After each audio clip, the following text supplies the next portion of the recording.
Varicose veins తో బాధపడుతున్నారా? భారతదేశంలోనే బెస్ట్ ట్రీట్మెంట్ అందించే ఏకైక హాస్పిటల్ ఏవిస్. నమస్తే రమ్మగారు. నమస్తే జయ. రమ్మగారు, శివరాత్రికి జాగరణ చేయటం అలాగే ఉపవాసం ఉండటం ప్రధానంగా చేస్తాం కదా. అసలు జాగరణ ఎలా చేయాలి, ఉపవాసం అంటే ఎలాంటి నియమాలు పాటించాలి?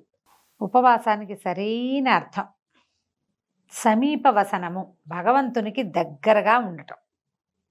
అంటే ఇప్పుడు మనం అన్నం తింటాం అనుకో, అన్నం తినగానే ఆవకాయ వేసుకుందాం, లేదా ముద్దపప్పులోకి నెయ్యి వేసుకుందాం, దాంట్లో ఆవకాయ నలుచుకుందామా, మాగాయ నలుచుకుందాం, దెబ్బకాయ నిమ్మకాయ నలుచుకుందామా అనిపిస్తుంది ఊహ. తర్వాత పప్పుచారులు ఉప్పు తక్కువైందని ఉప్పు వేసుకుంటాం, 2 వడియాలు నలుచుకోవాలి, 2 అప్పడాలు నలుచుకోవాలి, 2 ఊరుమిరపకాయలు కావాలి. ఎంత వచ్చింది ఆసక్తి? అవును, అవునా? అన్నం హెవీగా తినేటప్పుడు బాగుందని ఇంకో ముద్ద ఎక్కువ తింటాం, పొట్ట నిండా ఉంటుంది అని ఆవలిస్తాం. ఎస్, ఈ మొత్తం క్రియలో భగవంతుడు ఉన్నాడు. ఎక్కడైనా పొట్టలో ఉన్న భగవంతుడిని, వైశ్వానరుణ్ణి మనం పూజించాం. పొట్టలో ఉంటుంది, అదేమిటిది, ఒక అగ్ని, వైశ్వానరాగ్ని అంటారు, ఏదో అగ్ని. మొత్తానికి ఈ అగ్నిని పూజించాం. కానీ విరాట్ పురుషుడైన పరమేశ్వరుని పూజించిన దాఖలాలు లేవు, అందులో ఉండవు కదా. అందుకని ఏంటంటే ఆహారం హెచ్చుగా తీసుకోకూడదు. స్వల్పమైన ఆహారంతో, నామినల్గా పొద్దున్న దేవుడికి నివేదన చేసిన పళ్ళు, కాస్త మంచినీళ్ళు తీసుకుంటూ ఫలహారంతో ఉపవాసం చేస్తే మంచిది. చిలకడ దుంప కూడా తింటా ఉండు, వస్తున్నా అందాక. అక్కడి నుంచి స్వల్పాహారం అంటే ఫలహారం అనుకుందాం, పళ్ళు తింటాం. ఈ ఫలాహారం కాకుండా మనం ఏదైనా ఉప్మాలు, తర్వాత ఏమో ఒక దిబ్బరొట్టె, ఉప్పుడు పిండి, ఇలాంటివి చేసుకుని తినే ఆ ఉపవాసం ఒక రకం.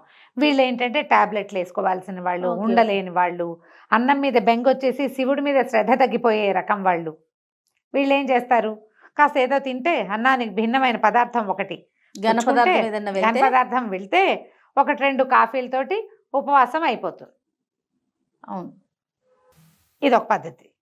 పొద్దున్నుంచి సాయంకాలం దాకా అభిషేకాల్లో వాట్లల్లో ఉండే వాళ్ళకి మంచి తీర్థం తప్పిస్తే ఇంకా ఏమీ అక్కర్లేదు.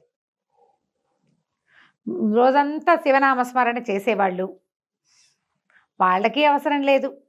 ఖాళీగా ఉంటారు, ఆఫీసుల్లో పని చేసుకుంటూ, ఇంట్లో పిల్లల జల్లాలను చూసుకుంటూ, రకరకాల ఇంటి పనులు చేస్తూ, బిజినెస్ వ్యవహారాలు చూసుకుంటూ కూడా మనం ఉపవాసం చేయాలి అంటే అలా ఉండలేకపోతాం. అవును, పైగా మనకి బ్రేక్ఫాస్ట్కి టైము, లంచ్కి టైము, ఈవినింగ్ స్నాక్కి టైం, ఆ టైములు బ్రెయిన్లో ఫిక్స్ అయిపోయి ఉంటాయి. అది ఫిక్స్ ఇట్లా కొడుతూ ఉంటుంది. మిగిలిన వాళ్ళు తింటారు కొంతమంది అయినా. మనం నాకు ఉపవాసం అని చెప్పాలంటే కొంచెం ఇదిగా ఉంటుంది. ఏదో ఒకటి తిని ఉన్నామనుకో, మనకు కూడా దాని మీదకి ధ్యాస పోతూ ఉంటుంది. అందుకని కొంచెం ఏదైనా తినాలంటే చిలకడ దుంపలు లాంటివి తీసుకోవచ్చు, దాన్ని ఉడికించి తీసుకోవచ్చు.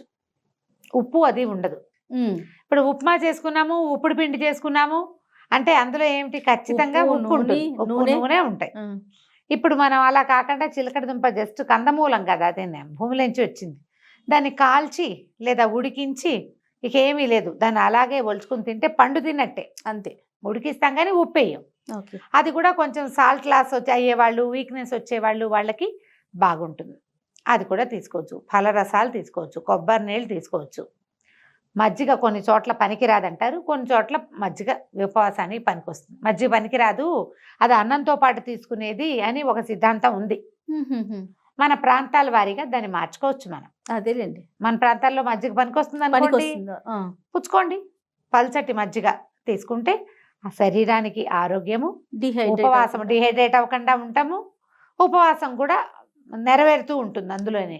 అయితే ఏంటంటే ఈ ఉపవాస నియమము అస్సలు ఉండలేని వాళ్ళు, ఆహారం అత్యవసరమైన వాళ్ళు, వీళ్ళు కూడా మేము ఉపవాసం ఉండాలండి అంటే ఒక చిన్న సూక్ష్మం. పొద్దున దేవతార్చన చేసుకుంటాం కదా, దైవారాధన ఏదో చేసుకుంటాం, పూజ పునస్కారం సింపుల్గా అయినా దీపం పెట్టి ధూపం చూపించి తర్వాత 2 అరటిపళ్ళు నివేదన పెట్టే అలవాటు ఉన్న వాళ్ళు కూడా పొద్దున మీరేం వండుకుంటారో, ఉప్మా అయినా సరే దాన్ని దేవుడికి నివేదన చేయండి. ఓకే, అన్నాన్ని మీరు పెట్టుకున్నటువంటి పప్పు, కూర, చారు, ఆ పదార్థాలతో పాటుగా నివేదన చేయండి, చూపించండి దేవుడికి. ఆ నివేదన చేసింది ప్రసాదం అనబడుతుంది, అన్నం అనకూడదు ఇంకా దాన్ని. ఓకే, ప్రసాదాన్ని తీసుకోండి. ఆరోగ్యం సరిలేని వాళ్ళు, కడుపుతో ఉన్న వాళ్ళు కూడా చేయొచ్చేది ఉపవాసమే. అది ఉపవాస నియమాలు, ఇది ఒక సూక్ష్మం. ఈ నివేదన చేయబడని ఏ వస్తువుని తినద్దు. మధ్యాహ్నం బిస్కెట్లు, సాయంకాలం చాక్లెట్ నోట్లో వేసుకోవటాలు అవి చేయొద్దు. కాఫీ, టీ, పాలు, మజ్జిగ ఈ 4టికి ఎగ్జంప్షన్. ఘనమైన ఏ పదార్థమైనా సరే పొద్దున నివేదన చేస్తే తీసుకోండి. సాయంకాలం కూడా దేవుడికి చూపించిన పళ్ళు తీసుకోవచ్చు. మీరు పొద్దున అన్నము తినేస్తారు, రాత్రికి పళ్ళు తింటారు, ఉపవాసం సరిపోతుంది. ఎవరైనా ఏదైనా ఆఫర్ చేస్తే తీసుకోవద్దు. నేను అన్నం తినేసా అని చెప్పండి, నేను ప్రసాదం తిన్నా అని చెప్పండి. ప్రసాద భావనలో ఉండాలి. ప్రసాదమే తీసుకుంటాం. దసరాల్లో ఒక సంవత్సరం చాలా తీవ్రమైన అనారోగ్యం చేసింది నాకు. కానీ నాకు ఉపవాస నియమం చేయడానికి వీల్లేదు. తప్పకుండా ఉపవాసం చేయాలనే ఉంది. మేము ఈ నియమం తీసుకున్నాం. మాకు ఒక పెద్దవారు బోధించారు ఇది. ఓహో, పొద్దునే నివేదన చేసేస్తావా, అన్నం కూర ఏం చేస్తావో అది కానిది మరమరాలు కూడా మరమరాల్లో ఒక కణం కూడా తీసి నోట్లో వేసుకోకూడదు. నివేదన చేసింది మాత్రమే పుచ్చుకోవాలి. సాయంకాలం నివేదన చేయండి, అది పుచ్చుకోండి, అంతే. బాగుంది. ఇలా చేయొచ్చు.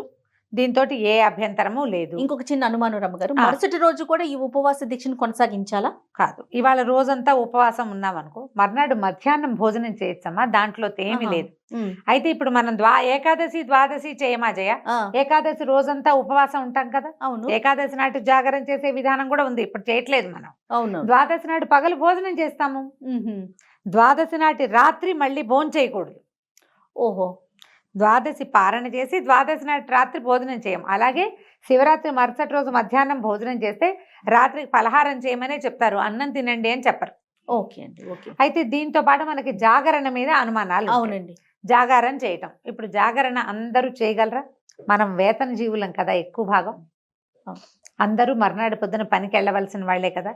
తెల్లవార్లు మెలకుగా ఉండగలిగే వాళ్ళు ఎవరుంటారో శివనామస్మరణతోటి దేవాలయంలోనో లేదా లింగోద్భవ కాలంలో అభిషేకాలు జరుగుతుంటే అభిషేకం ఇంట్లో చేయించుకునే వాళ్ళు, మఠంలోనో పీఠంలోనో దేవాలయంలోనో సామూహికంగా అర్చనలు జరిగే చోట ఉండేవాళ్ళు తెల్లవార్లు జాగరణ చేస్తారు. ఇళ్లలో కూడా కొంతమంది చేస్తారు జాగారం చేస్తే. అయితే జాగారానికి ఒక నియమం చెప్తారు. తెల్లవార్లు జాగరణ చేసిన వాళ్ళు మరుసటి రోజు పగలు పడుకోకూడదు. ఓహో, శివరాత్రి నాటి మరుసటి రాత్రి పడుకోవాలి. మర్నాడు పగలు పడుకుంటే జాగారం ఫలితం పోతుందని చెప్తారు. అయితే ఇప్పుడు అందరూ జాగరణ చేయలేరు కదా. ఇప్పుడు నీ బోటి నా బట్టి వాళ్ళు చేయరు. మర్నాడు పొద్దున్న షూట్. నన్ను కూడా కలిపేసుకుంటున్నారా? మరి నీకు పొద్దున్నే షూట్ ఉండదు. ఓకే, నిన్ను కలుపుకోక తప్పదు కదా. మర్నాడు షూట్ ఉంది, నువ్వేం చేస్తావు? జాగారం చేస్తావా? అస్సలు చేయను రాము గారు. అందుకే చెప్పా. ఓకే. అందుకని మనం ఏం చేయొచ్చు, లింగోద్భవ కాలం వరకు మనం శివనామ స్మరణలో గడిపి అప్పుడు పడుకోవచ్చు. ఉండలేని వాళ్ళు తెల్లవారుజామున పడుకోవచ్చు. అది కూడా జాగరణ కిందకే లెక్కకు వస్తుంది. మనం లింగోద్భవ కాలం అయ్యాక 2 గంటలకు 1 గంట దాటిపోవాలి. 2 o'clockకి పడుకోవాలి. 2 గంటలకు పడుకుని మర్నాడు యథావిధిగా శివార్చన చేసుకుని యథావిధిగా భోజన కార్యక్రమాలు తీసుకోవచ్చు. పగలు పడుకోకూడదు, అది నియమంగా పెట్టుకోవాలి. శివరాత్రి మరుసటి రోజు పగలు పడుకుంటే ముందు రోజు నువ్వు 1 గంట దాకా మెలకుగా ఉండి శివనామస్మరణ చేసే ఫలితం కూడా పోతుందట. ఓకే, ఉండకూడదట, పడుకోకూడదు. పగలు నిద్ర మానేయండి, ఆరోగ్యానికి మంచిది. రమ్మగారు, జాగరణ, ఉపవాసం వీటితో పాటుగా శివనామ స్మరణను మాత్రం వదలకూడదు అంటారు కదా. వదలకూడదు. సామాన్యులు కూడా అనుకోవటానికి వీలుగా ఎలాంటి మంత్రం చెప్తారండి? పంచాక్షరి ఓం నమ శివాయ. అసలు అంతకు మించింది ఉంది, ఆ మహామంత్రం కదా. ఉపదేశం తీసుకుని మంత్ర పునశ్చరణ చేసుకుంటే అద్భుతం చేయాలి. ఉపదేశం లేకపోయినా కూడా మనం ఏ ఆలు రాసేటప్పుడు మొదటి రోజున అక్షరాభేదం ఓ నమః శివాయ రాయిస్తారు. మనం చదువుకోవచ్చు, అది చాలా చక్కగా చెప్పుకోవచ్చు. నా మాట ఏంటంటే ఈ మొత్తం చెప్పామా, చివరికి కన్క్లూడింగ్ పార్ట్ ఒకటి చెప్తా. చెప్పండి. శివరాత్రి రోజున మీరు ఉపవాసం చేయకపోయినా, జాగారం చేయకపోయినా, పూజ చేసుకోపోయినా, గుళ్ళోకి వెళ్ళలేకపోయినా, లేదా ఈ మన ఏకాదశి రుద్రాభిషేకాలు అటెండ్ చేయలేకపోయినా ఇతరులతో పోట్లాడకండి. మీరు ఎవరితో మాట్లాడుతున్నారో, ఎవరితో కలిసి ప్రవర్తిస్తున్నారో వాళ్ళని శివుడుగా భావించండి.